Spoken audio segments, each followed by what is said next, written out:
You could describe the road Ann Carpenter took to colonel of the Nevada Highway Patrol as winding. I've had a very interesting career. A lot of people don't go back and forth to sister agencies like I have. Carpenter says it wasn't a childhood dream or family tradition that led her into law enforcement 25 years ago, but rather fate. I'm a very passionate person. I'm passionate about traffic safety. I'm passionate about public safety, and I just didn't know where I fit in. Carpenter began her career with the Nevada Department of Public Safety as a parole and probation officer in 1995. After serving as an officer and sergeant for a decade, she was promoted to lieutenant and eventually captain of the Nevada Highway Patrol. She was promoted back to parole and probation as a deputy chief and eventually chief of that agency.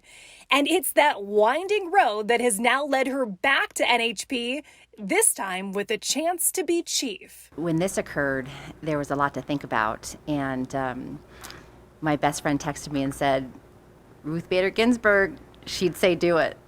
And so I said, let's do it. Carpenter says being the first woman in the role comes with the pressure of not wanting to let anyone down, including herself.